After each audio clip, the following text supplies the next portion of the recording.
What if I told you this adorable Italian van was hauling cargo one day and turning into a cozy camper the next? A 1955 machine with front-wheel drive, independent suspension, and a layout smarter than some modern RVs. Sounds impossible, right? Well, Alfa Romeo did it before your neighbor even figured out how to park straight. Ladies and gentlemen, I once had a neighbor who converted his van into a camper using duct tape and optimism. Meanwhile, in 1955, Italians were building something so elegant it looks like it should be parked next to a Vespa and a glass of wine. Even Timmy tried restoring one, but after 2 beers, he restored the fridge instead. Sorry, Timmy. So here's the story. Back in 1954, at the Turin Motor Show, Alfa Romeo drops the T10 Autotutto, which literally means all-purpose. And for once, marketing didn't lie. I think what makes this van special is that Alfa Romeo went completely against the crowd. While everyone else was building boring rear-wheel drive workhorses, they said, "Let's make it front-wheel drive." And I believe that single decision changed everything.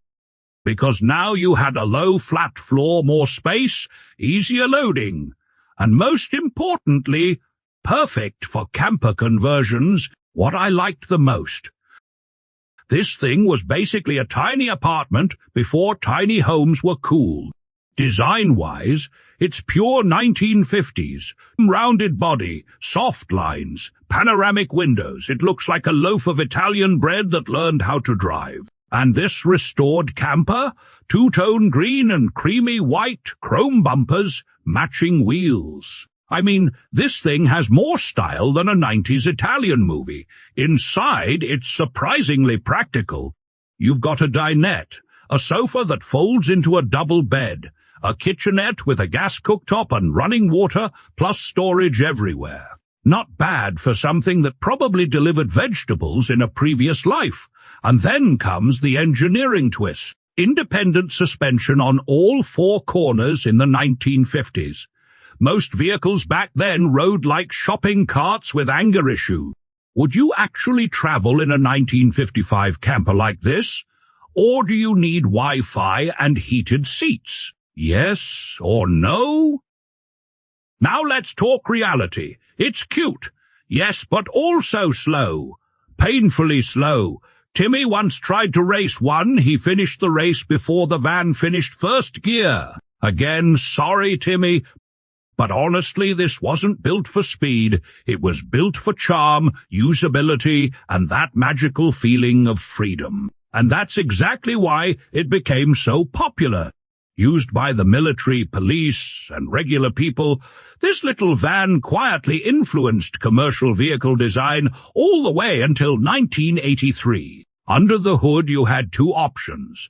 A gasoline inline-4 with twin overhead camshafts producing 27 kilowatt at 3,500 revolutions per h-hour, pushing the van to about 94 kilometers.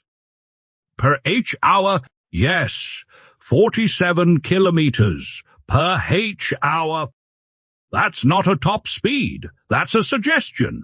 It came with a 4-speed manual transmission mounted up front and drum brakes on all 4 wheels, so stopping required planning, prayer, and possibly a calendar reminder. This particular 1955 camper keeps its original supercharged diesel engine, which is rare, and also means the new owner now gets to enjoy vintage maintenance, rare parts hunting, and explaining to mechanics what a 2-stroke diesel even is.